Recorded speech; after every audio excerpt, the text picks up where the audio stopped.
She went to the park because she thought she'd be safe. She went alone because she wanted to feel normal for once. But what Avery Mitchell didn't know was that 2 police officers were already watching her, judging her, tracking her, and preparing to destroy the one moment of peace she desperately needed. All while having no idea she was the mayor's pregnant wife. Ridgewood Park woke slowly under the soft glow of early autumn, sun catching on dewy grass, kids squealing on swings, joggers pacing rhythmically along the lake path. A peaceful morning, a normal morning. At least it was supposed to be. This is that story. If you care about justice and real stories that expose prejudice, hit subscribe, like, and drop a comment below which city or country you're watching from. Your support helps these stories reach the people who need to hear them. Now, let's get into it, because what happened today will leave you speechless. Avery Mitchell, 31, black, 8 months pregnant, stepped onto the gravel path wearing a flowing cream maternity dress that made her belly look like a gentle sunrise. She held her canvas tote bag close, humming the gospel lullaby her grandmother used to sing during harvest season in Alabama, the one about planting seeds and trusting the rain. Today was meant to be her escape. Away from cameras, away from city politics, away from the crushing weight of being the mayor's wife. Most people in Charlotte only knew her as the quiet shadow behind Mayor Donovan Mitchell, the city's first black mayor. Graceful, intelligent, too private for her husband's world of microphones and endless pressure. Donovan loved her deeply, she knew that, but lately, he wasn't really there. 3 weeks ago, he missed her ultrasound appointment because of an emergency police reform meeting. 2 weeks ago, he fell asleep at his desk instead of coming to bed. Last Tuesday, he forgot they were supposed to pick out paint colors for the nursery. She didn't blame him. The city was tearing itself apart over police brutality cases. Protests filled the streets. Community leaders demanded answers. And Donovan, her husband, her partner, her best friend, was caught in the middle, trying to heal wounds that had been bleeding for generations. But she felt alone. So this morning, when her security detail called to confirm her schedule, Avery made a choice. "I'm staying home today," she lied. Then she slipped out the side door, walked 3 blocks, called a rideshare, and came to Ridgewood Park. No agents, no earpieces, no constant surveillance. Just her baby, and the hope that maybe, just for one morning, she could feel like Avery again. Not the First Lady, not a symbol, just a woman about to become a mother. She walked slowly, one hand cradling her belly, the other swinging her tote bag gently. Inside, prenatal vitamins, a bottle of water, a paperback novel she'd been trying to finish for 3 months, and a pair of tiny yellow baby socks she'd bought yesterday and couldn't stop touching. Avery headed toward the willow tree near the east side of the lake, the spot where Donovan proposed 6 years ago. He'd gotten down on one knee, right there beneath the drooping branches, voice shaking, ring trembling in his hand. She said yes with tears streaming down her face. That tree used to mean safety, but today something felt different. She noticed it the moment she passed the wide oak tree near the west entrance. A police cruiser sat parked beside the trail, engine idling.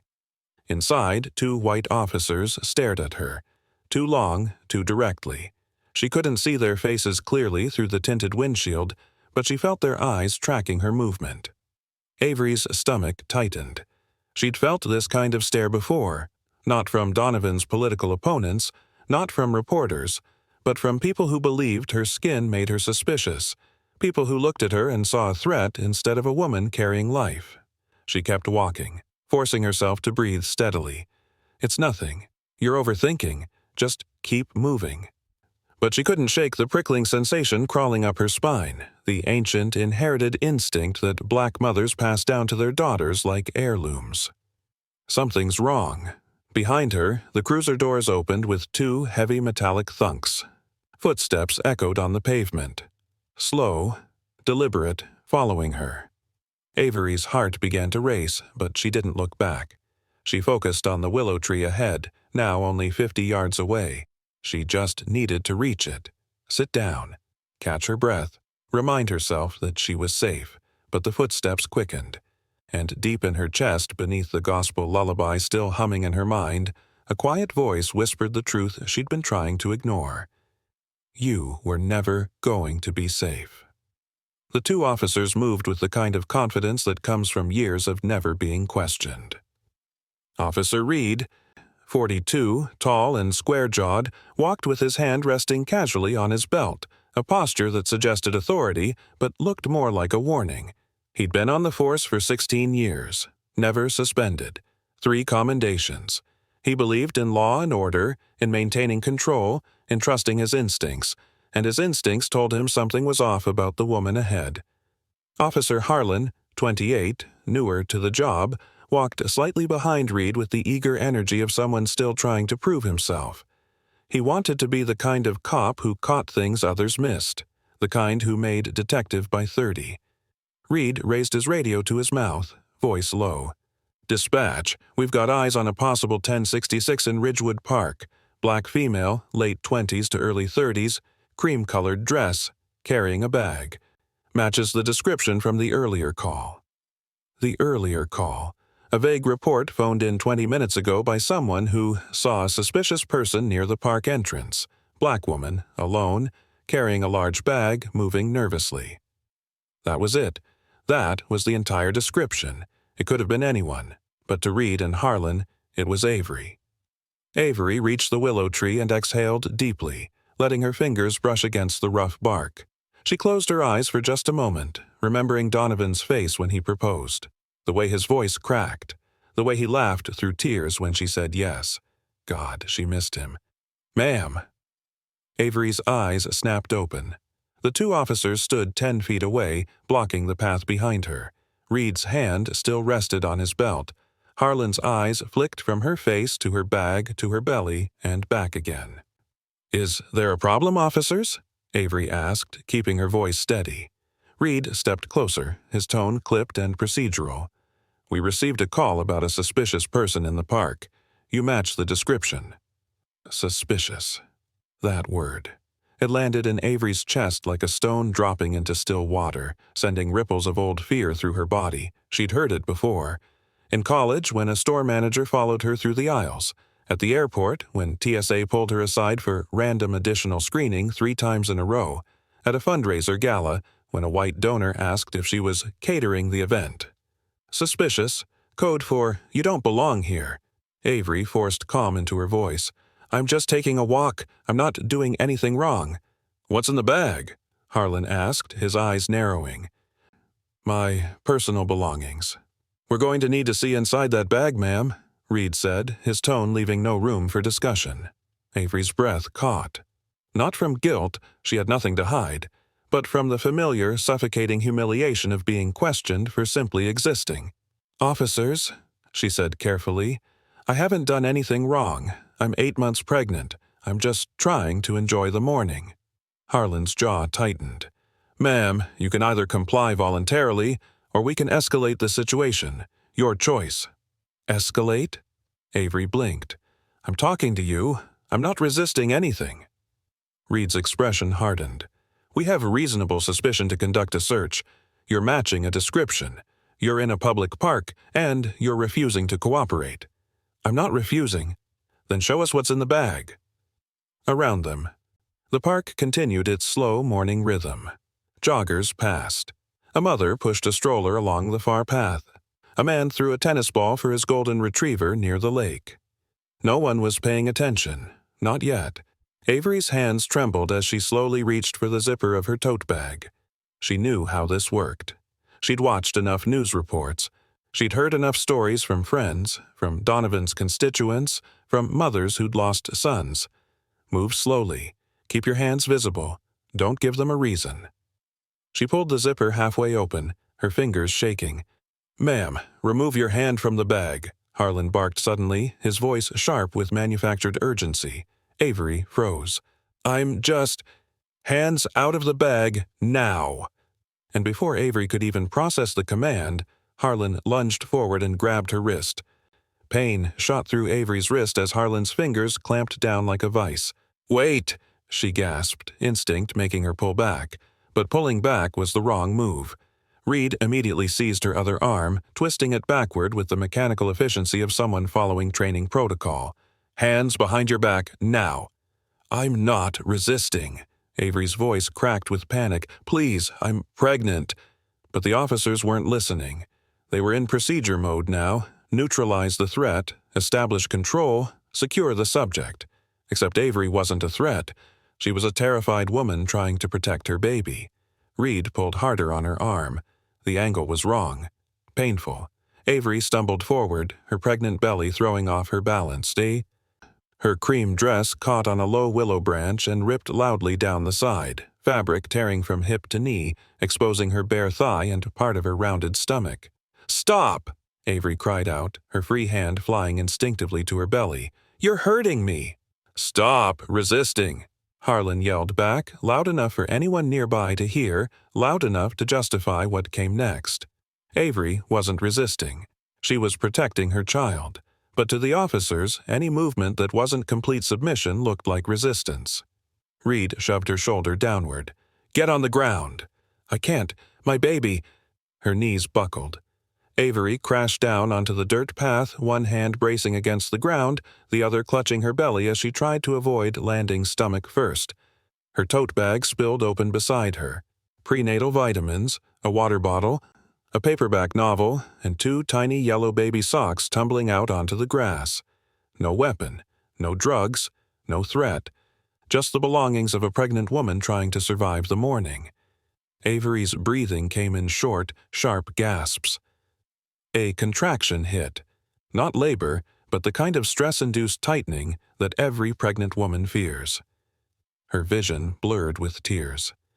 "Please," she whispered, her voice breaking.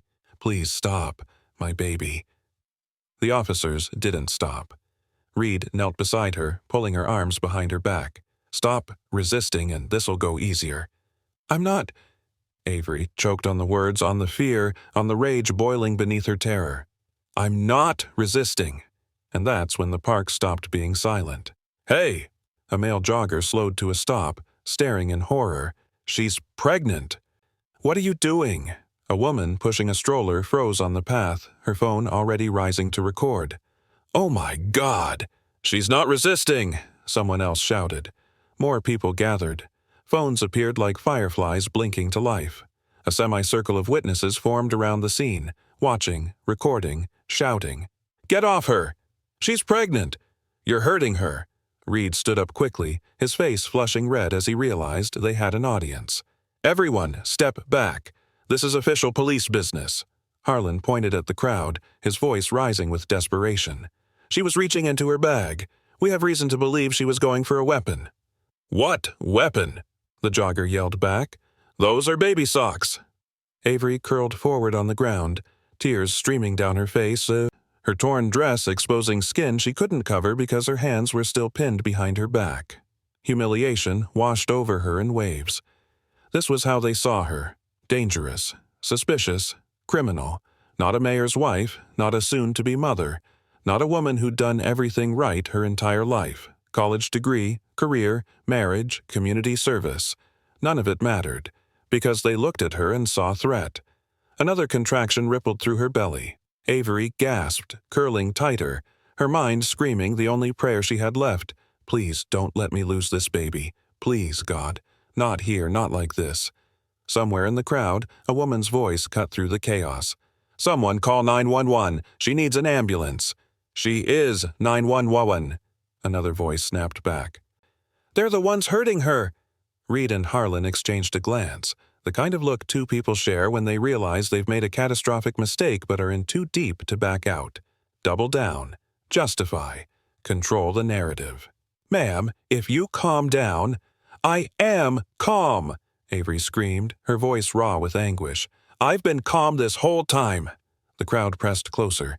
Phones recorded from every angle. The evidence was piling up in real time, uploading to cloud servers, spreading through text chains. And then, a sudden, cutting silence swept through the park, the kind of silence that happens when something massive shifts in the air. Car doors slammed in the distance, multiple doors, heavy and urgent. Black SUVs screeched to a stop near the park entrance, tires kicking up gravel. Security agents poured out, 6 of them, dressed in dark suits, moving with military precision, and at the center of them, striding forward with his suit jacket flaring behind him like a storm wind. Mayor Donovan Mitchell. His face was a mask of fury that made the morning sun feel cold. Donovan Mitchell didn't walk toward the scene. He charged. His security chief, Marcus, a former Secret Service agent built like a linebacker, jogged beside him, speaking urgently into his wrist mic. "All units, secure the perimeter. No one leaves. I repeat, no one leaves until we have statements from every witness." But Donovan wasn't listening to protocol. He wasn't thinking about optics or political fallout or press statements. He was thinking about the phone call he'd received 7 minutes ago. His assistant, breathless. "Mr. Mayor, there are videos circulating online. Someone's being assaulted in Ridgewood Park. Sir, we think it's Avery." Donovan's blood had turned to ice. He'd been in his office reviewing police reform proposals. The bitter irony wasn't lost on him, when his entire world collapsed into a single horrifying possibility. His wife. His pregnant wife, alone, unprotected. He'd violated every speed limit getting here. Now, as he burst through the crowd of onlookers, he saw her. Avery, on the ground, dress torn, face wet with tears, belly exposed, hands behind her back, and 2 officers standing over her like executioners. Time fractured. Donovan saw everything at once: the ripped cream fabric, the scattered baby items, the contraction twisting her face, the terror in her eyes, and, beneath all of it, the terrible recognition that this was his fault. He'd let her feel so alone that she'd risked walking without security. He'd been so consumed by politics that he'd forgotten to protect the person who mattered most. Donovan's security agents reached the officers first. Marcus stepped between Reed and Avery, his presence like a wall slamming down. "Step back. Now." Reed's face went pale as he registered the suits, the earpieces, the coordinated movement of trained professionals. "We're conducting an arrest," Reed started. "You're not conducting anything anymore," Marcus cut him off, his voice deadly quiet. Harlan's eyes darted between the agents and the crowd, mathematical panic spreading across his face as he finally understood what they'd done. Donovan dropped to his knees beside Avery. "Baby," he whispered, his voice cracking in a way it never did in council meetings or press conferences. His hands hovered over her, afraid to touch her, afraid he'd hurt her more. "Baby, I'm here. I'm right here." Avery looked up at him, and the expression on her face shattered something in Donovan's chest. Not relief, shame. She was ashamed that he had to see her like this, ashamed that she'd caused a scene, ashamed that she existed in a world where walking in a park while black and pregnant was treated as a crime. "Donovan," she breathed, her voice so small. "The baby." "The baby's going to be fine," Donovan said firmly, though his hands were shaking as he helped her sit upright. "You're both going to be fine."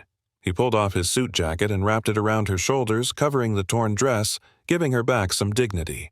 Then he stood, and when Mayor Donovan Mitchell turned to face the 2 officers, the entire park seemed to hold its breath. His voice came out low, controlled, but underneath it ran a current of rage so deep it made the air vibrate. "Get your hands off my wife." The words landed like a judge's gavel.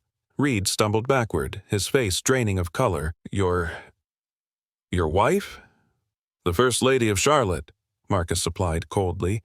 "The woman you just assaulted on camera in front of 47 witnesses." Harlan's mouth opened and closed silently. His career flashed before his eyes, everything he'd worked for, every ambition he'd had, evaporating in the morning sun. The crowd pressed closer, phones raised high, recording every second. Someone in the back shouted, "That's the mayor!" Another voice, "Oh my God!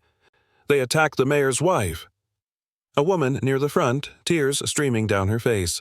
"She told them she was pregnant." Donovan didn't look at the crowd.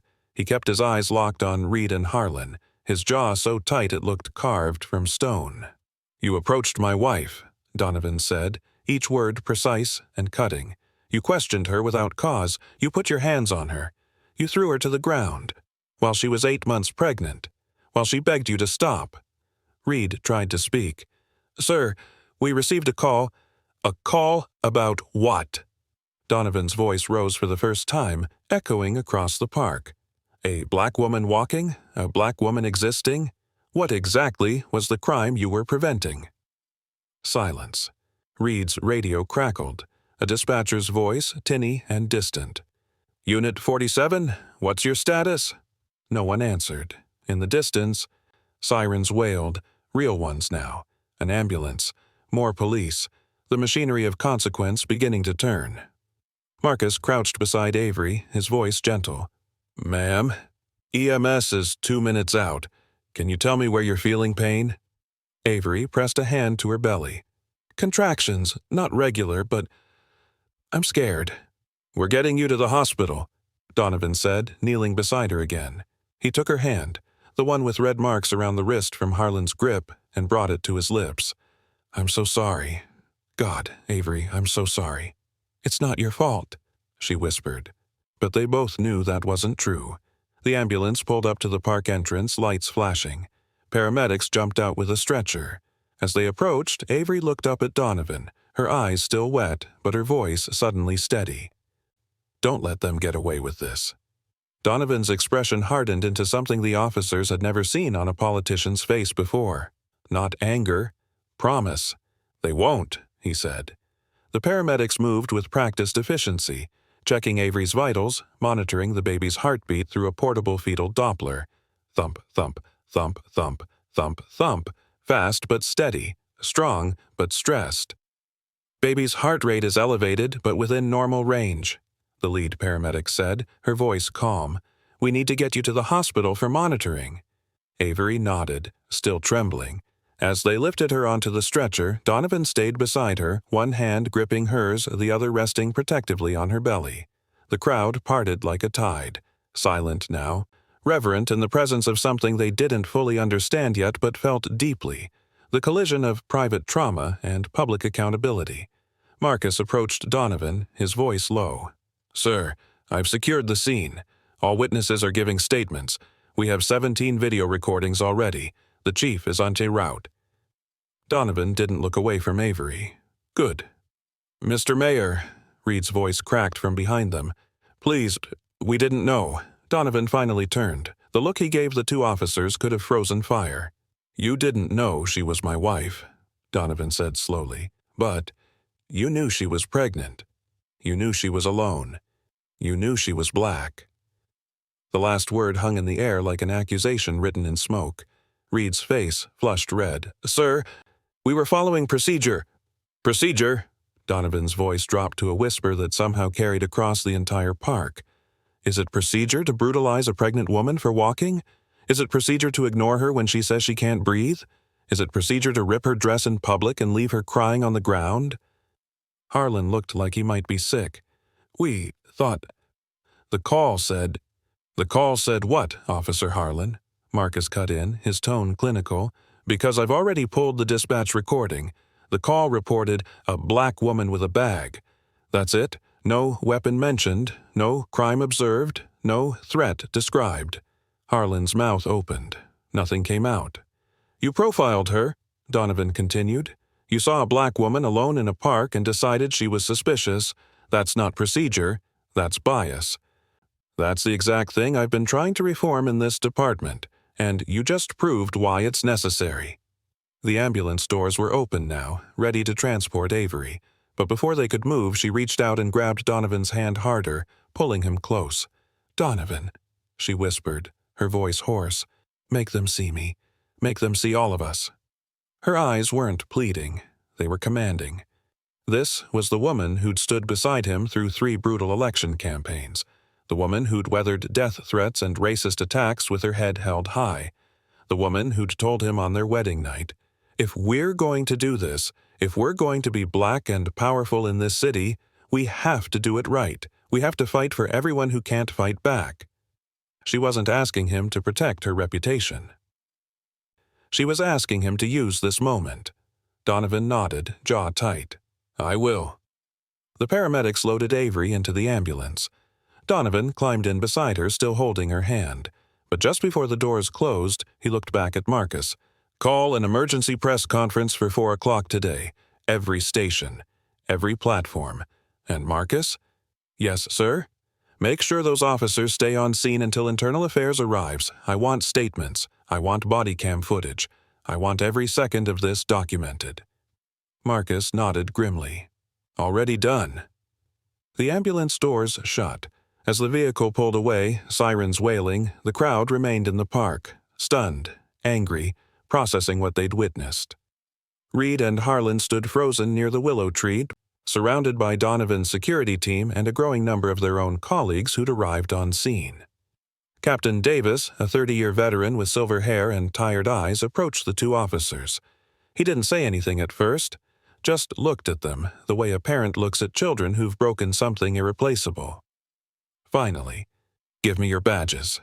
"Captain," Reed started. "Now." They handed them over with shaking hands.